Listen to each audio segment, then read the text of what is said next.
இப்போ நம்ம வந்து சால்வ்டு கொஷன் 5 பார்க்க போகிறோம். ஃபர்ஸ்ட் வந்து கிவன் டேட்டா என்ன சொல்லிக்கிறாங்க பாருங்க. From the following data is extracted from the cost records of Phosphor LLP இல்லைங்களா,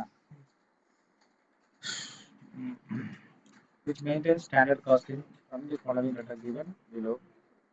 The cost of the company is requested to calculate the material price variances for two materials X and Y, assuming that price variants are calculated at time of purchase. Also calculate material usage variances two materials X and Y.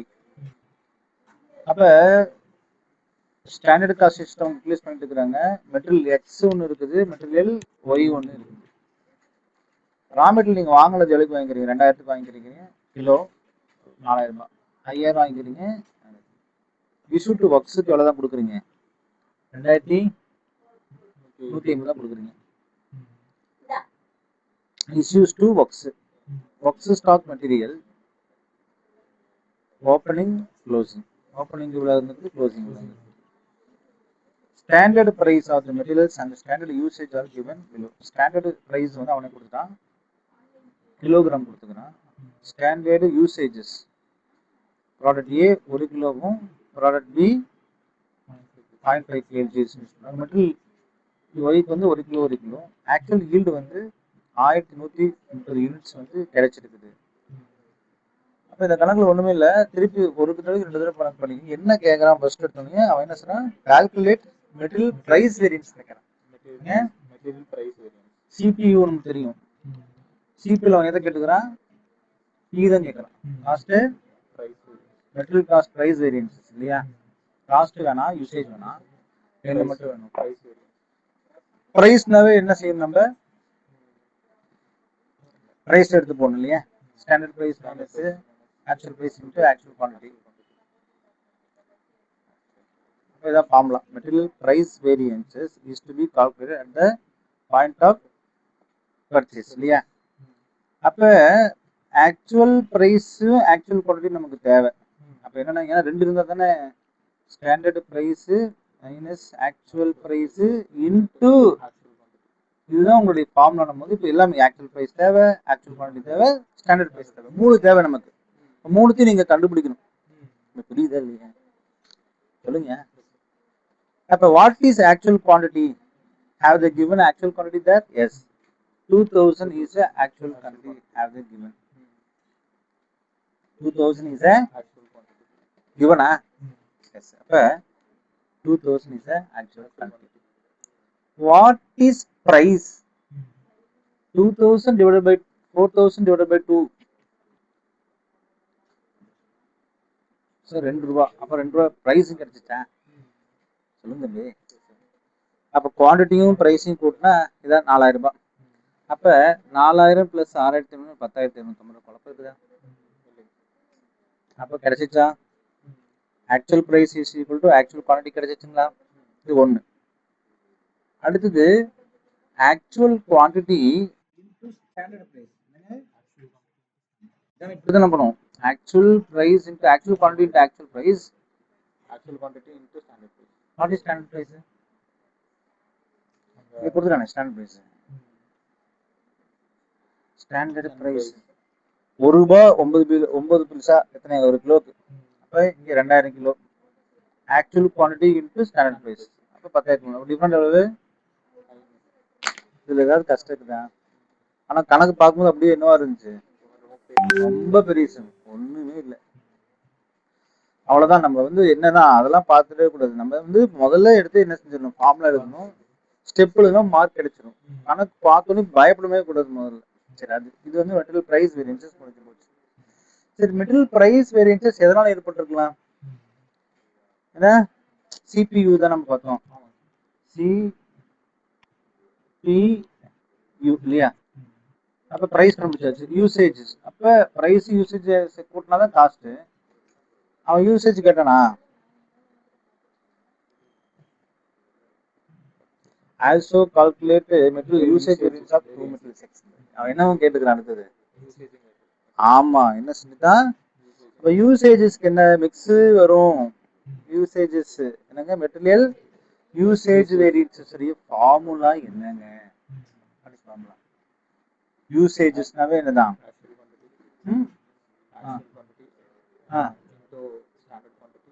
Actual quantity into மைனஸா minus standard quantity into standard price. Formula மறக்கக்கூடாது mister. என்னங்க?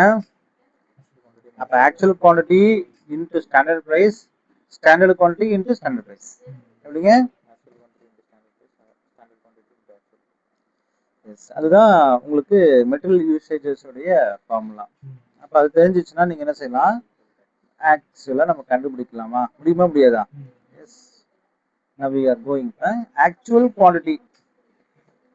Actual quantity. அப்ப இந்த material usage வரும்போது என்ன வரும்? Standard actual yield for standard mix. சொல்லுங்க. What is actual yield? இதுதான் actual yield. this is not actual quantity. This is actual yield based on எதுல? ஸ்டாண்டர்ட் மிக்ஸ்ல போட சொல்றோம். ஸ்டாண்டர்ட் மிக்ஸ் எவ்வளவு இருக்குது? 2000, 2150. அப்ப இங்கதான் குழப்பமே ஸ்டார்ட் ஆகுது. ஸோ ஆக்சுவல் குவான்டிட்டி சார், இங்க ஆக்சுவல் குவான்டிட்டி வேற ஒன்று சொன்னீங்களே சார், 2000 சொன்னீங்களே சார். நான் இப்பயும் மறுக்கல.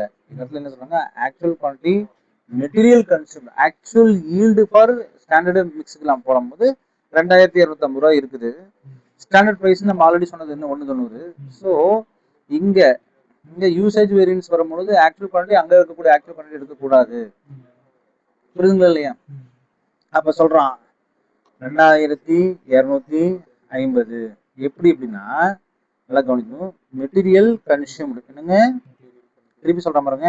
Actual quantity that is material consumed என்னங்க? Material issued plus opening stock minus closing stock. அதான் consumption. Opening stock plus material purchase minus closing stock போட்டா அப்ப 2150 தான் உங்களுடைய ஒரிஜினல். நீங்க 2150 இஷ்யூ டு ஒர்க்குக்கு இதுதான் நீங்க உள்ள விட்டீங்க. இஷ்யூக்குள்ள விட்டது எவ்வளவு? 2150. ஓப்பனிங் எவ்வளவு? பிளஸ் 300, 2450 மைனஸ் 200, 2450, 200 போச்சுன்னா 2250. 2250 எப்படி வந்துச்சு அப்படின்னா இப்படிதான் வந்துச்சு சார். 3500 எப்படி சார் வந்துச்சுன்னா அது அதே மாதிரி வந்துச்சுங்க. பர்ச்சேஸ் மைனஸ் சரி purchase plus opening stock minus closing stock. அப்ப இது ரெண்டும் எப்படின்னா சார் இங்கே இருக்குல்ல சார், இங்கே கிவன் தானே, இது கிவன் எடுத்து தானே போட்டுக்கிறீங்க. இங்க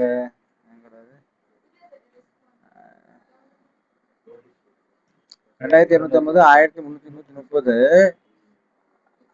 அதை நான் எடுக்கல. நல்லா கவனிக்கணும். ஆக்சுவல் ஈல்டுன்னு 1130 யூனிட்ஸ் 2250 அது நான் எடுக்கல. நல்லா கவனிக்கணும். எதை எடுத்துக்கிறேன்? இங்க கன்சம்ஷன் பண்ணதை எடுத்துக்கிறேன். கிளியரா? ஸோ அப்போ அதுதான் வந்து actual quantity that is material consumed into standard price. அப்போ இதுதான் யூசேஜ் ஆகுது. எவ்வளோ நம்ம யூஸ் பண்ணியிருக்கோமோ அந்த குவான்டிட்டி மட்டும் நல்லா புரிஞ்சு. யூசேஜஸ்க்கு வரும்போது யூசேஜ் பண்ணதான் எடுத்துக்கணும். ஆக்சுவல் குவான்டிட்டின்றது வந்து அதுக்கு எடுத்துக்கொள்ளக்கூடாது சார். அப்போ இங்கே எதுக்கு சார் எடுத்துக்கணும் கேள்வி? பிரைஸுக்காக எடுத்தது ஆக்சுவல் குவான்டிட்டி. இங்க யூசேஜஸ்க்காக எடுக்கும்போது மாறும், ரிவைஸ் ஆகும். அப்போ ரிவைஸ் ஆகுது. கிளியரா புரிஞ்சுக்கணும். அப்போ இந்த குவான்டிட்டி எடுத்து போட்டால் தவறான ஆன்சர் வரும். புரியுதுங்களா இல்லையா? இது பர்ச்சேஸ், இது யூசேஜஸ். அது பர்ச்சேஸ், இது யூசேஜஸ். அப்ப யூசேஜஸ் நமக்கு கிடைச்சி போச்சு எவ்வளவுங்க? மெட்டீரியல் யூசேஜ் வேரியன்சஸ்ல ஆக்சுவலுக்கும் ஸ்டாண்டர்ட் பிரைஸும் கிடைச்சு. அப்ப ஸ்டாண்டர்ட் குவான்டிட்டி வரணும் இல்லவா? there is no need to calculate C as mix variance is not required to be calculated. இங்க மிக்ஸ் தேவையில்லை. ஏன்னா மிக்சிங் இல்லை. ஏன்னா மிக்ஸ் இருந்தா தானே, மிக்சிங் இல்லை, அதனால தேவையில்லை. So standard material cost for actual yield என்னங்க? அப்ப 1130, 2250 இதுதான் ஆக்சுவல் ஈல்டு என்னங்க? ஆக்சுவல் ஈல்டு அவன் கொடுத்துட்டான் கணக்குல. இங்க இருக்குது ஆக்சுவல் ஈல்டு. ஆக்சுவல் ஈல்டு 1130, 2550 கொடுத்துட்டான். 320, 225 என்னங்க? அப்ப இந்த 3.20 எங்க இருந்து எடுத்தீங்க அப்படின்னு பாத்தீங்கன்னா நல்லா கவனிங்க. இங்க இருந்து எடுத்திருப்பீங்க.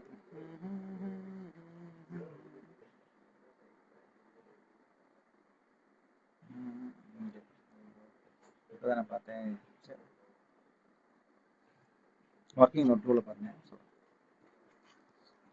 Material X, material Y, product A 1 கிலோக்கு ₹1.90. மெட்டீரியல் ஒய்க்கு 1 கிலோக்கு ₹1.30. இது ரெண்டுத்தையும் கூட்டினா எவ்வளவுங்க?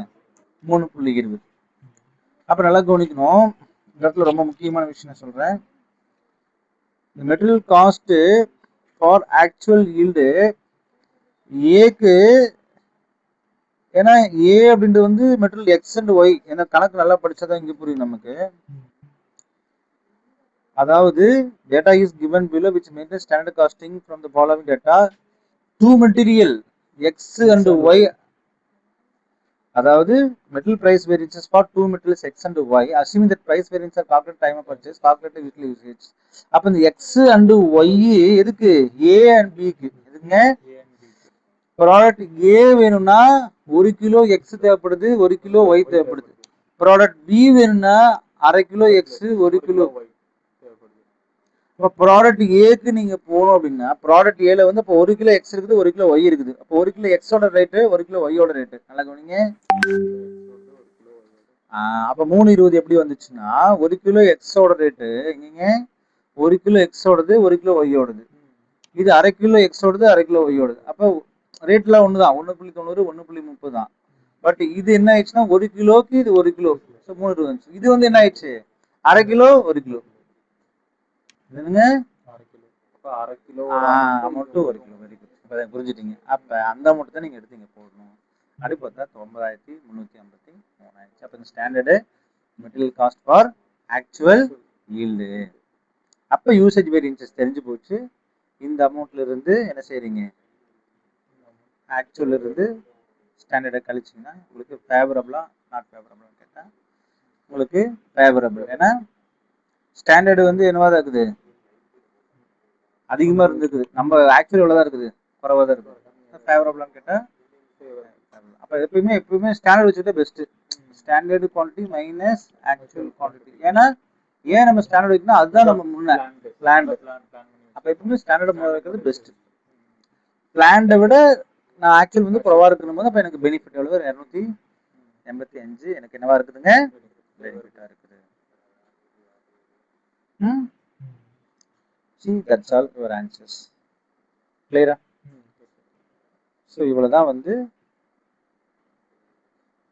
Material usage variance. இப்போ மெட்டீரியல் யூசேஜ் வேரியன்ஸ் அளவு 268.5. பிரைஸ் வேரியன்சஸ் இது ஃபேவரபிள். பிரைஸ் வேரியன்சஸ் எவ்வளவு வந்துச்சு உங்களுக்கு? 50 ஃபேவரபிள். என்னங்க? 50 ஃபேவரபிள். அப்ப ரெண்டுத்தையும் கூட்டினா 318.5 என்னதான் இருக்கும்? இதுதான் காஸ்ட் வேரியன்ஸ். புரியுதுங்களா? இதை எப்படி சொல்றான் திருப்பி நான் சொல்றேன் கவனிங்க. இங்க பாயிண்டா சொல்றேன். இந்த சொல்யூஷன் நம்பர் பார்ட் 1 புக்ல என்ன பண்ணிருக்காங்கன்னு பாக்குறோம். ஒவ்வொன்றா சொல்றோம். எக்ஸ் என்பது 2000 × 2 4000, 5000 × 1.25 6000. மொத்தம் டோட்டல் ஆக்சுவல் காஸ்ட் எவ்வளவு? 10,250. இந்த புக்ல இருக்குதா? அந்த புக் இல்லையா? நல்லா கவனிக்கணும்.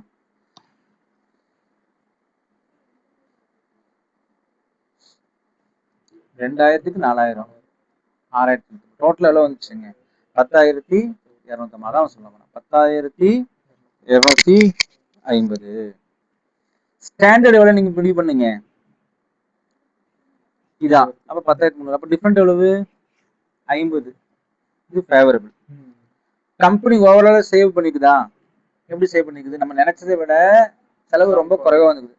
அப்ப ஏன்னா எக்ஸ் லாஸ்ட் காஸ்ட் வாங்கணும், சேவிங் சீப்பா வாங்கினா. அப்ப நமக்கு சீப்பான்னு பார்த்தா சீப். எச்சா வாங்கணும் கம்மியா வாங்கணும்னா குறைவா தான் வாங்கிக்கிறோம். புரியுது இல்லையா? இந்த மெட்டீரியல் யூசேஜ் வேரியன்சஸ் பார்த்தீங்கன்னா சொல்றாங்க ஆக்சுவல் கன்சம்ஷன் ஃபார்முலா வந்து கன்சம்ஷனுக்கு வந்து தெரியும். நீங்க படிச்சிருப்பீங்க. ரா மெட்டீரியல் கன்சம்ஷனுக்கு opening stock plus purchase minus closing stock. அந்த ஃபார்முலா யூஸ் பண்றீங்க. அப்ப அதான் formula. Actual cost at standard price. என்னங்க? அதாவது ஆக்சுவல் காஸ்ட். அப்ப அந்த ஆக்சுவல் காஸ்ட் நம்ம கண்டுபிடிச்சோம். அதை ஸ்டாண்டர்ட் பிரைஸ்ல போட்டு ஒரு அமௌண்ட் வருது. அது 985. Standard cost for actual output. இப்போ ஸ்டாண்டர்ட் காஸ்ட் நம்ம ஆல்ரெடி கொடுத்தாச்சு. 1130, 2030. அப்போ ஸ்டாண்டர்ட் காஸ்ட் நம்ம பிரிக்கிறோம் 1.9, 1.3. அதுல வந்து ஏன் 3.2 எடுக்கிறோம் தெரிஞ்சிச்சு. ரெண்டுத்தையும் கூட்டினா 3.2 வரும். இது ஏக்கு. ஆனா பிக்கு வந்து என்ன செய்ய போறோம், இதுல பாதி தான் எடுக்கணும். ஏன் இது அரை, இது 1. அப்ப இது பண்ணி 2.25. அப்ப 5700. 5735 3616 கூட்டினா 9000 சில்லற. அதுக்கும் இதுக்குள்ள டிஃபரெண்ட் எவ்வளவு? 275. ஸோ ஃபைனல் ரிசல்ட் உங்களுக்கு என்ன ஆகுது? MPU MU கிடைச்சிச்சுங்களா இல்லையா? பிரைஸ் வேரியன்சஸ் என்னது? வாங்கும் போது என்ன நடக்கும், பயன்படுத்தும் போது என்ன நடக்கும்? ரியல் லைஃப்ல ரைஸ் வாங்குறீங்க, சீப்பா வாங்கினா பிரைஸ் என்னது? வேரியன்சஸ் நமக்கு நல்லதா கெட்டதானா? நமக்கு நல்லது. ஏன்? நமக்கு அமௌண்ட் புரியுதுங்களா? லாஜிக்கா நீங்க சொல்லிட்டீங்க, அவ்வளவுதான். அப்ப இதுதான் உங்களுக்கு சொல்றேன், தமிழ்ல வந்து இவ்வளவுதான் எக்ஸ்பிளைன் பண்ண முடியும். கிளியரா? இப்ப அண்டர்ஸ்டாண்ட் ஆயிடுச்சுன்னு உங்களுக்கு நினைக்கிறேன். ஃபர்ஸ்ட் இந்த கஷ்ட பார்த்தா ரொம்ப கடினமாக்குற மாதிரி தெரியும். ஆனா பாயிண்ட் வந்து நம்ம என்ன சொல்றோம், ஃபர்ஸ்ட் சீப்பா வாங்கினா பெஸ்டா இல்லையா? பிரைஸ்னா சீப், யூசேஜஸ்னா எப்படின்னு பாத்தீங்கன்னா, யூசேஜஸ் வேரியன்சஸ் நம்ம ஒண்ணு போட்டு குழப்போம். திருப்பி சொல்றேன், யூசேஜ் வந்து நம்ம பயன்படுத்தி குவான்டிட்டிக்கும் ஸ்டாண்டர்ட் குவான்டிட்டிக்கும் உள்ள டிஃபரன்ஸ் சொல்லுங்க. அப்ப குறைவா யூஸ் பண்ண நல்லதா, அதிகமா யூஸ் பண்ணதா கெட்டதா? இது கரெக்ட். அதான் ஃபேவரபிள். அதிகமா யூஸ் பண்ணா கெட்டது, அட்வர்ஸ். அப்ப ஆக்சுவல் பிரைஸ் நம்ம கண்டுபிடிச்சாச்சு, மெட்டீரியல் பிரைசஸ் நம்ம போட்டாச்சு formula. Actual quantity into standard price minus formula தானே. ஸ்டாண்டர்டு குவான்டிட்டி கண்டுபிடிக்கிறதுக்கு 1130 நம்ம சொல்லியாச்சுல, இந்த ஃபார்முலா போட்டாச்சு. அப்ப நீங்க புரிஞ்சுக்கூடியது இதுதான். இந்த ஸ்டெப் ரொம்ப முக்கியம். எதுங்க? Actual quantity opening stock plus purchase minus closing ஸ்டாக்ன்றது என்ன சொன்னீங்க? புரிஞ்சுக்கிறது ரொம்ப முக்கியம். அப்ப நம்ம வந்து சேவ் பண்ணணும் அப்படின்னா என்னங்க? சேவ் பண்ணா யூசேஜஸ் வந்து குறைவா வாங்கினாதான் பெஸ்ட், தவிர அதிகமா பண்ணா நமக்கு என்னது அர்த்தம் அப்படின்னு இந்த கணக்குல தெளிவா சொல்லிக்கிறேன். இந்த கணக்கு 2 இது ஒரு தடவை என்ன செய்யுங்க, போட்டு பண்ணுங்க. Again I tell you, listen very carefully. Sum என்ன கொடுத்துக்கிறான், ஃபர்ஸ்ட் ரா மெட்டீரியல் கொடுத்துட்டான். இது வந்து ஆக்சுவல் எடுத்துக்கோ, பிரைஸ் வேரியன்சஸ் மட்டும் தான் எடுத்துக்க போறோம். ஆனா யூசேஜ் வேரியன்சஸ் இந்த ஆக்சுவல் எடுத்துக்க கூடாது. அதுக்கு ரிவைஸ்டு ஸ்டாண்டர்ட் குவான்டிட்டி நீங்க கண்டுபிடிக்கணும். அந்த ரிவைஸ் ஸ்டாண்டர்ட் வந்து கீழே கொடுத்துக்கிறான். இது ஆக்சுவல் ஈல்டு. பட் இந்த மெட்டல் கன்சம்ஷன் வச்சு தான் நம்ம என்ன செய்ய முடியும், ரிவைஸ்டு யூசேஜ் கண்டுபிடிச்சா அதுதான் நம்ம கண்டுபிடிக்கணும். அதுதான் வந்து யூசேஜஸ்க்கு வர முடியும். இப்போ யூசேஜுக்கு வந்து ஃபார்முலாவே வேற. இந்த ஆக்சுவல் குவான்டிட்டி கண்டுபிடிக்கிறது ரொம்ப கஷ்டம். இந்த ஆக்சுவல் குவான்டிட்டி நீங்க என்ன செய்றீங்க, கண்டுபிடிக்கிறீங்க. இந்த 2250 3700 நம்ம எப்படி கண்டுபிடிச்சோம், கீழே வச்சு கண்டுபிடிச்சோம். அது கண்டுபிடிச்சதுக்கு அப்புறம் ஸ்டாண்டர்ட் பிரைஸ் போடுறீங்க. அப்புறம் actual yield for standard prices. Actual yield நம்ம ஆல்ரெடி கிவன், அதை வச்சு ஸ்டாண்டர்ட் பிரைசஸ் என்ன செய்யணும், ப்ரிப்பேர் பண்ணணும். அது ஸ்டாண்டர்ட் பிரைஸ் டைரக்டா எடுத்து என்ன செய்யக்கூடாது, 1.9 போட்டக்கூடாது, அது வேற பிரைஸ் இல்லைங்களா? இதுதான் உங்களுக்கு ரொம்ப குழப்பம். இதை மட்டும் பார்த்துட்டு you will get an answer very clearly. கிளியரா?